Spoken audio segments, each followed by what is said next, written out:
E lá se vai a sexta rodada do Campeonato Brasileiro.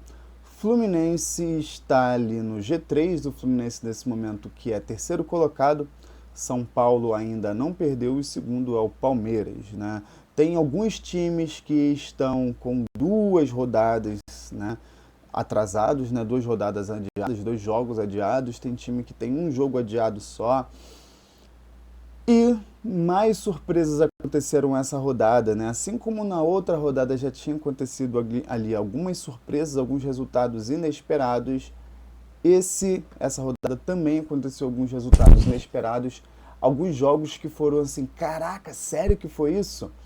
Então vou mostrar aqui para vocês um resumo da rodada, né? Então se liga só, vamos mostrar aqui para você aqui do ladinho, né? Se liga. A rodada começa aqui, ó, Vitória 2, Atlético Mineiro 0. O Atlético Mineiro que tá ali, ó, perigando, né? Junto com o Vasco, eles têm 5 pontos ali beirando, um na 16ª, outro na 15ª colocação, ali perigando, né?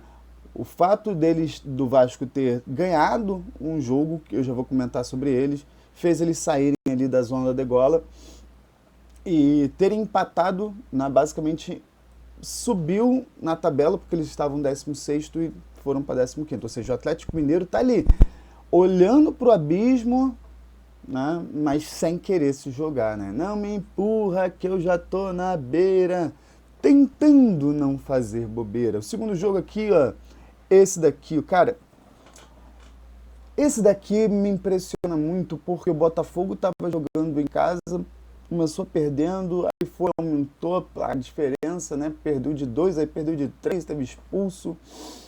E aí, se você contabiliza desde 2019, cara, foram 12 jogos no campo do Botafogo, no tapetinho, e somente uma vitória, que foi em 2024, quando o Botafogo ganhou o Campeonato Brasileiro. Tirando isso, foram 11 derrotas, cara, surreal, surreal. O Flamengo que então já foram 2 vitórias, né? E o empate, nenhum gol tomado ali, nenhum gol sofrido no mando do Leonardo. E aí temos aí, ó, um enfrentamento do nosso tricolor, do nosso Fluminense contra o Atlético Paranaense, 3-2. Esse jogo que poderia ter sido menos incômodo, né? Vamos dizer assim. O Fluminense saiu perdendo com um erro coletivo da zaga, né? Um erro primeiro do Freitas, que cabeceou para o lado, visando a continuidade da jogada, visando a posse de bola, né? Ele poderia ter cabeceado para frente, mas aí a chance do Fluminense perder essa bola dele cabeceando para frente seria grande. Aí ele cabeceou para o lado, não tinha ninguém ali para receber, o Samuel Xavier não estava do lado dele, e aí tomou o primeiro, a gente empatou logo em seguida, o John Kennedy apertando o goleiro, o Santos errando o chutão, bola, né, foi trabalhada ali, São Savarino tocou o Hércules fez um golaço, o Fluminense vira com o Canóbio, e aí o Fluminense já dominava, já tinha mais de 70% de posse de bola, quando um jogador do Atlético Paranaense, que agora não lembro o nome dele, Sapelli, não lembro agora o nome dele, deu um coice, né, deitado no Samuel Xavier. O juiz tinha dado falta para o Atlético, voltou atrás de conta do VAR e expulsou direto o jogador do Atlético, né, o Canansan. E aí o Fluminense já estava na frente, com um a mais, o Fluminense pressionou, a Costa quase fez um golaço, teve cabeceada na trave, teve chute do Savarino na trave, teve outro quase golaço, mas aí quem fez o gol foi o Atlético Paranaense, né? Eles conseguiram ali, em 3 chutões, 3 erros da defesa tricolor e 3 jogadas não tão perigosas assim, mas com certo perigo. E aí numa jogada em que o Ignacio falha, o Freitas falha, o Castilho falha, todo mundo falha, eles conseguem fazer o gol com o Gustavo. E aí o Fluminense vai pro tudo ou nada e o Savarino, ó, e aí o Arana, né, eu coloquei a dupla Savarana, né, e aí o Arana vai e desempata, fazendo 3, né, e só foi golaço do Fluminense, né. O Acosta podia ter feito um golaço, o Acosta podia ter dado uma assistência que saiu um golaço do Savarino, mas O que o Santos não defendeu acertou a trave, né? Vamos dizer assim. Inter e Bahia, esse jogo foi na mesma hora do jogo do Fluminense e do Atlético. Inter perdeu mais uma, né? E aí o Inter ocupa o lugar que era do Vasco antes do Vasco ganhar do Palmeiras, porque era o Vasco em último, agora é o Inter em último, né? E poderia ser o Cruzeiro, só que o Cruzeiro conseguiu um ponto em casa, jogando contra o time que tinha um a menos, né? Muito curioso isso. E Internacional parece que, tipo assim, chuta, chuta, chuta, chuta, chuta, chuta e não consegue, velho. Parece que o que não foi no ano passado parece que vai esse ano se o Abelão, né, não voltar. E aí Santos e Corinthians, Santos com Neymar, mas o Neymar não estava de habilidade presente, estava só de cor presente, né? O Corinthians abriu o placar e depois Gabigol empata, né? Um jogo que para muitos ali era melhor não ter assistido. Eu achei o jogo meio ruim. Curitiba e Remo 1-0. Curitiba conseguiu vencer em casa, porque o Curitiba só vencia fora de casa, muito curioso isso. Palmeiras e Mirassol, o jogo que eu tava torcendo muito para um empate ou vitória do Mirassol. Palmeiras eu quero que se lasque muito. Eu gostava muito do Palmeiras, mas depois dessa briga do Palmeiras em trazer o Arias para eles e o Nino, quero que se lasque. Mirassol tava querendo muito, né? Eles tentaram ali, mas não conseguiram. E aí os dois melhores jogos, o primeiro eu já comentei, né, que foi o Fluminense Atlético, e o segundo melhor jogo, ou o primeiro, dependendo do que você perceber, né, do seu achismo, né, eu vou deixar Cruzeiro e Vasco para o final, já comentei um pouco dele.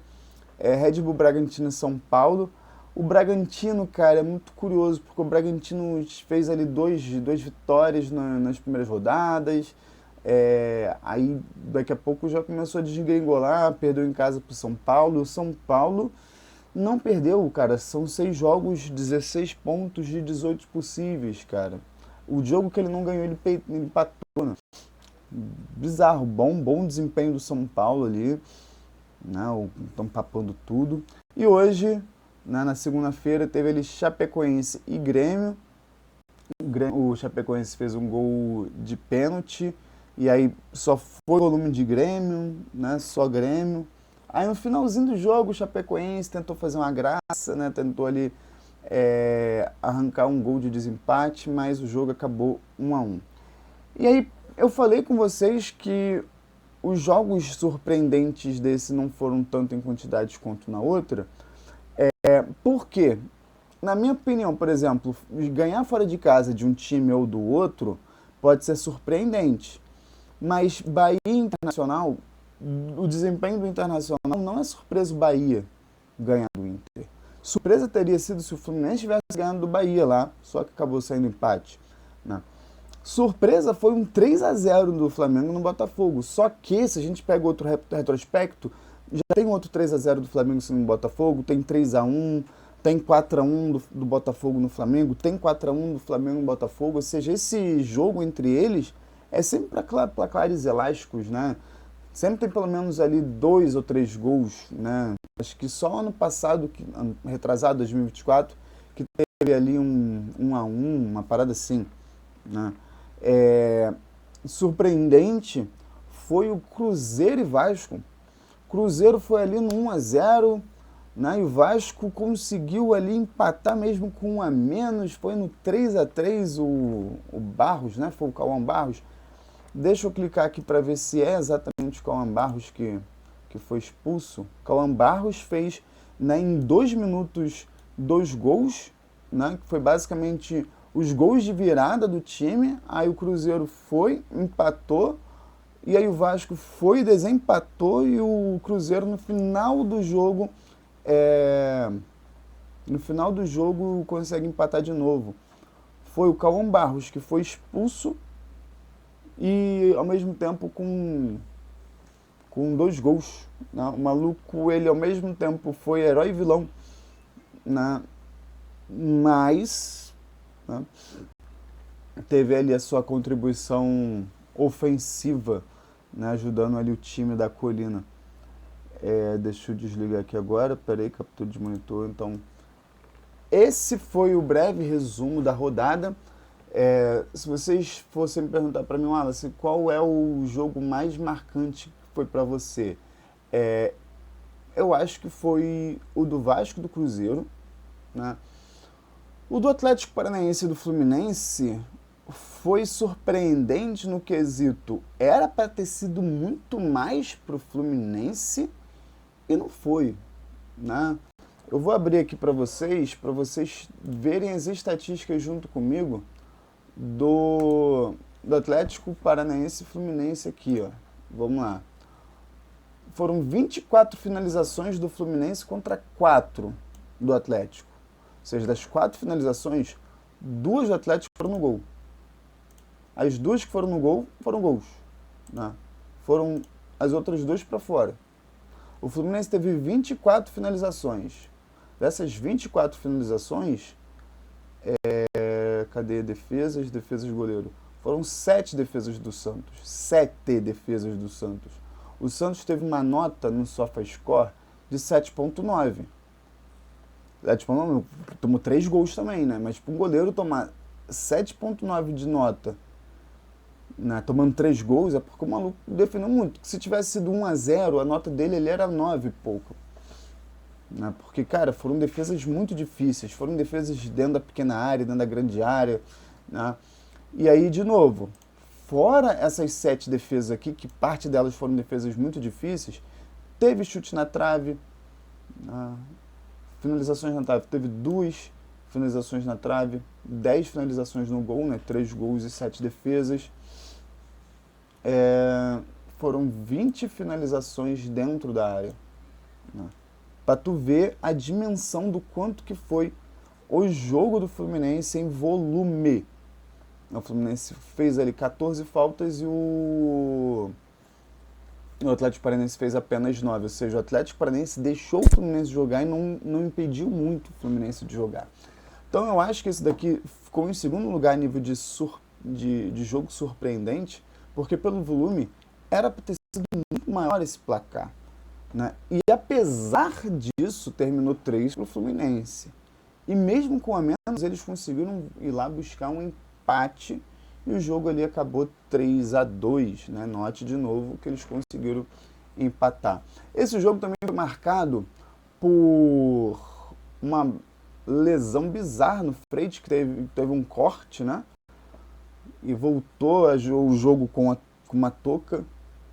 E aí o geral acreditava que ele seria substituído, iria entrar ali o Midjan, mas acabou que não.